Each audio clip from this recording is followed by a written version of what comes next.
Democrats. Its policies include electoral reform and abandoning the national curriculum. The Liberals are also against European monetary union and nuclear power. The party will field 50 candidates in the election. For all records by pulling out of the hole he's in, if none of those others could do so. Ah, say the Tories, and Mr. Major said it again today, but who believes the polls? They were way out last time, after all. True, but even they'd have to break wide open their own record for overestimating one party or the other. In the 1970 general election, they overestimated, on average, Labour's position by 7%. And then there were a series of smaller errors in further general elections until their record overestimate of Labour's position, 8% in the 1992 general election. But Labour's lead in the polls today is 18%. So even if that worst ever error in the last general election is repeated now, Labour would still look comfortably ahead. So how's the Tory party facing up to the fact that it's going to have to break an awful lot of records if it's to win? Mark Mardell reports. Conservative strategists were nervous. Mr. Major insisted. In the face of a disastrous result, he's adopted a new, highly risky strategy. He's used a series of TV interviews to rub the voters' faces in their choice, telling them, if nothing changes, we'll lose the election. If we had voting like last night, there would be a Labour government with a clear majority, able to do what it wished, without let or hindrance, pretty much. But is that frightening enough? Tony Blair, at his party's Welsh conference, welcomed the distinctly unscary by-election victor, Ben Chapman. Labour intends to argue real uncertainty and instability would come from a fifth Tory term. But for now, opposition leaders just want to be up and at 'em. The result, I believe, is nothing short of a political uprising against the Conservatives right in their traditional heartlands of support. The country is ready. We are ready. All we are waiting for is for Mr. Major to make up his mind. And I say to him, for heaven's sake, in the interests of our country, stop the dithering and name the day. This miserable business of hanging on to the last bitter moment. I suspect when finally we get him out of Downing Street, slivers of his fingernails will be found on the doorknob of number 10 Downing Street. It is demeaning for him. It is damaging for the country. But after this terrible blow to morale, Conservatives are even less keen on being prized out onto the stump. As the chances of victory for the Tories ebb away, strategists are desperately worried that activists have lost the belief that they can win. Going on Mr. Major's record, they should be confident here in southeast Staffordshire. The seat went Labour in a by-election last April with a swing of 22%, but as Conservative politicians tirelessly remind us, in the last general election, they regained all the previous Parliament's by-election defeats. But this time, it may be different. The Conservatives here are isolated. They've lost all their council seats, and there's a certain amount of Dunkirk spirit. It's horrible being behind in the opinion polls. It's horrible losing by-elections. But we've just got to work at it. The party in Westminster's got to sell the message, the Prime Minister has, and we have locally, knocking on doors, ringing people up. If we don't believe in it, nobody will. We've really got to get the message out, and we do believe it. It's almost traditional that by-election defeats have prompted panic. After each of them in this Parliament, I spent the next day watching Conservative MPs go into headless chicken mode, running round demanding changes of leader or policy. This defeat was much worse than expected, but the mood is distinctly different today. One senior Tory described it as immense fatalism. A lot of MPs just seem to think defeat is now unavoidable, whatever they do. Is there anything that could improve the situation? The Prime Minister thinks so. He's back on the old favourite, Labour and taxes. He says if Labour wins, there'll be midsummer madness. What have they said they would do within a few weeks of a general election? They've said they would have a budget. Now, why are they going to have a budget? Are they going to have a budget to cut taxes? Why? You know they're not going to do that. It would be to put taxes up. Gordon Brown is planning a summer budget. That's not unusual. The Tories won the '79 election in May and they held a budget in June. But there are some signs the Labour lead in economic competence, established after Black Wednesday, is narrowing all the time. The critical factor in the last election could again prove a fruitful area for the Tories. Some Eurosceptics want and expect Mr Major to adopt a stronger line on Europe during the campaign. One told me expect Elgar and mentions of the Battle of Britain by the end, but most think it's too late for a change of policy. One former minister said, "We've missed our chance, we've thrown away the opportunity of turning it around." Another ex-minister told me, "We should have changed our European policy, but to do it now would be incredible. It would disconcert our own supporters." And a senior backbencher said, "It's a bit late for gimmicks. There's only the remotest chance we'll win, and it's getting more remote by the minute." But if policy can't be changed, can strategy be tweaked? The campaign now goes forward and really has to start from now, and they can only afford to think positive and take some risks. They will make mistakes along the way. They've probably made some already, but they will make more. They just have to keep ploughing on. Some Conservatives feel the campaign is already a mess. They think one message comes from over-sophisticated Saatchi adverts, another is mouthed by the party chairman, and then, they complain, the Deputy Prime Minister seems to come up with a different line altogether. I think many people will be concerned that the message coming out in the last few weeks has not been clear, in the sense that those who wish to focus on the Labour Party in terms of Tony Blair and what he represents and what this change would be about have actually found that it's very, very cloudy. We don't quite seem to be there. Labour's supporters hope and pray they'll be celebrating again within months, celebrating the end of 18 years in opposition. The latest Tory strategy seems to be to frankly acknowledge that that's a likely outcome and hope it scares voters back into the fold. Mark Mardell reporting. I'm joined now by John Redwood, the former Cabinet Minister, of course, who challenged Mr Major for leadership a couple of years ago. Mr Redwood, do you think, first of all, what the voters did to your party in Wirral South can be dismissed as a protest? Well, it was a very bad result, and they were obviously sending a very strong message to the Conservative Party. But I think we must enter the pre-election period and then the election period fighting vigorously, setting out what we have achieved since 1979. There are many successes. Setting out the things where we haven't yet got it right and where we wish to put through reforms and necessary changes in the next 5 years. Show people why we still need Conservative principles in government. And last but not least, setting out why Mr Blair would be a very bad Prime Minister, explaining how a man who lacks principles and doesn't have a vision of our country's future at home and abroad is not the right man to lead our country at this crucial time in its development. OK, but then is there anything of that broad strategy that you present that you think the government at the moment is not doing quite the way you think it should be doing it? Could it be doing it more effectively? Well, I would like it to be more positive, as well as setting out the disadvantages of Labour.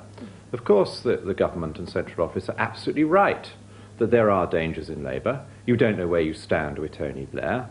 Tony Blair doesn't tell you the same thing today that he told you yesterday, and he'll probably change his mind again tomorrow. So just to be he clear, never argues with a focus group. So that is all right, but I think we need a strong positive message as well. And when the manifesto is launched, I trust then that central office will put forward a very positive message indeed about why we need 5 more years of Conservative administration, how we are going to transform the schools and raise school standards, how we are going to improve the health service and make sure people get the operations and the treatments they need, how we are going to bring taxes down whilst having good public services. These are the things that Conservatives can and should do, and I think we must be positive as well as negative.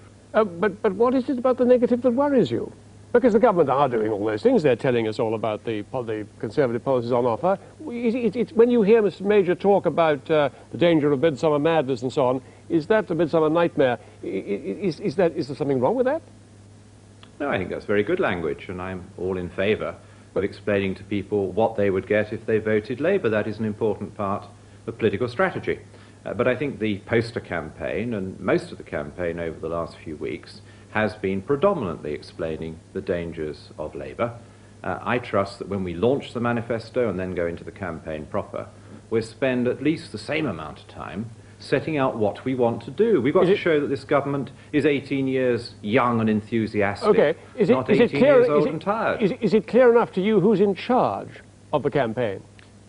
Well, I trust the Prime Minister will be, and I think as the campaign draws near, it is very important that he leads it and is seen to lead it. But I do think he needs to have just one person beneath him, the party chairman or the Deputy Prime Minister or the Leader of the Lords or whoever is his choice, someone he really believes in and feels happy with, organising the message and telling the rest of us what the message is. Which one do you think? In the last few weeks, there have been too many people, and inadvertently, I think they've put out different messages. Well, which one do you think he ought to plump for? Mr. Heseltine, Mr. Winnie, which one?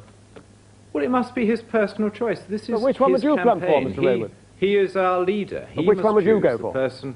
Well, I don't want to advise him on that. It is a very personal matter. He must decide whether he feels happiest with Michael Heseltine or Brian Mulroney or Robert Cranborne or whoever, and then say, this is the man, he is the one who is going to be my representative in central office, my representative putting the campaign across in the country, and everything has to be channeled through that person. I think it also needs to be personally approved by the Prime Minister, so he's entirely happy with all that's going on. I'm going to come back to you in a moment, Mr. Redwood, but before I do, let me talk to three people who have voted Conservative in the past, but some of you are thinking twice about doing it in the future. Now, first of all, Peter Redpath, businessman, Conservative councillor in the Ribble Valley area of Lancaster.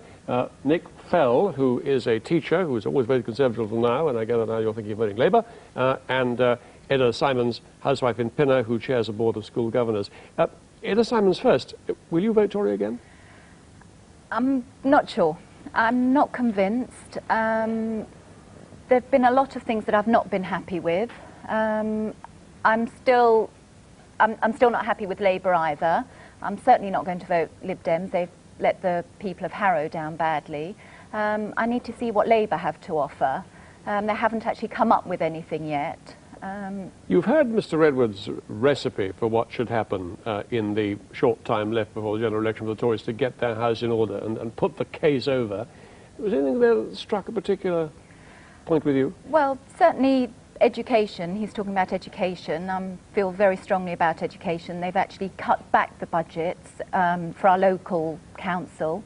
So that's my big bugbear.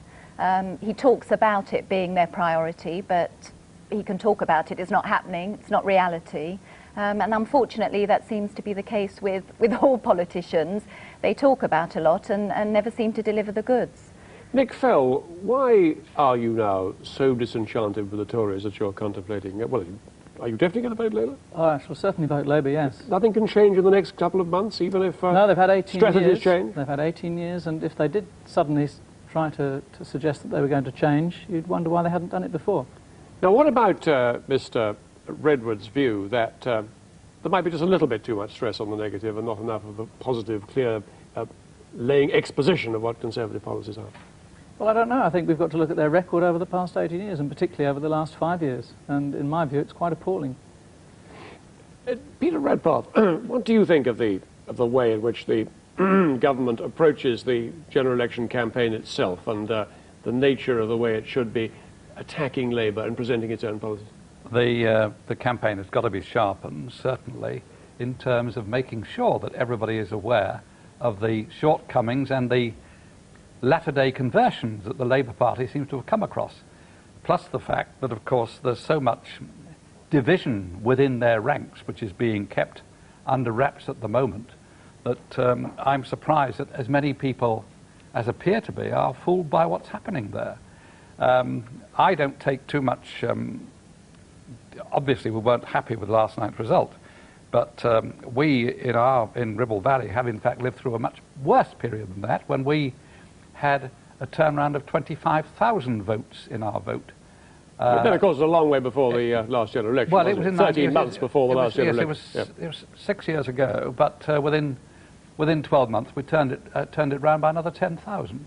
So we've done it before. It can be done again, but of course it does demand that everybody puts in their best efforts, and what is more, that there's a consistency in the approach from What do you mean by government. consistency? Do you agree with Mr. Redwood, for example, that there should be one person clearly in charge of the campaign, whether it be Mr. Winnie or Mr. Heseltine? Would you like to see that happen? Yes, I would like to see some clarification. Which one would you go for? Well, it's not for me to choose. I would hesitate. Well, you both so reluctant to tell us that. Why not just say the better man is one or the other? I am not sufficiently au fait personally with any of them to be able to make that recommendation. Mr. Fell, are you scared, as Mr. Major clearly intends voters should be, particularly ones like you who are contemplating changing from the Conservative Party, at the prospect that there could be a Labour budget within a few weeks of an election, and that this could be, as Mr. Major suggests, a tax-raising budget? Well, they've got to do what they've got to do. they've got quite a difficult job on, because I don't think the economy and education and other factors are in very good shape. So they've got a very uphill struggle.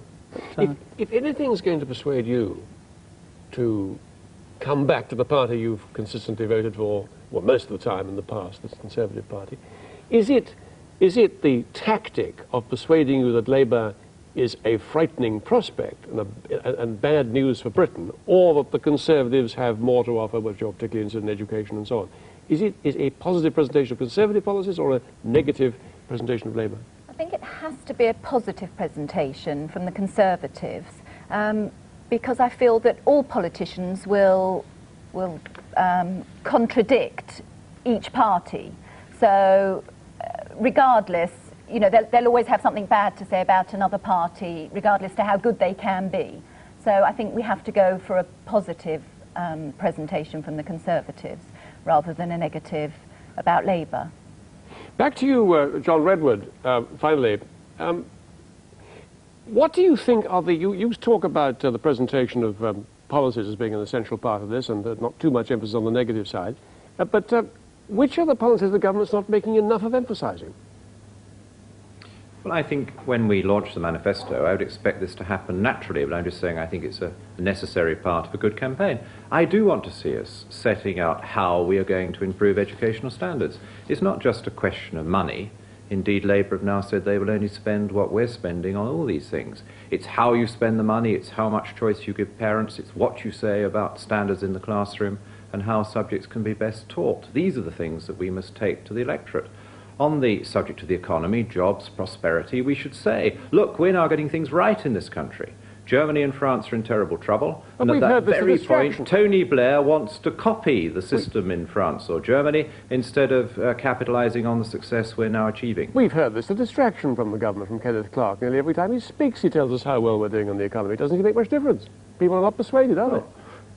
We've got to carry on, because that happens to be true. And I think the country was very shaken by the very high German unemployment figures. We should explain that we have made progress here, but we're not going to rest on our laurels. There are still far too many people out of work. And it's Conservative ideas of getting rid of regulation, helping enterprise, cutting business taxes that can get more people back to work.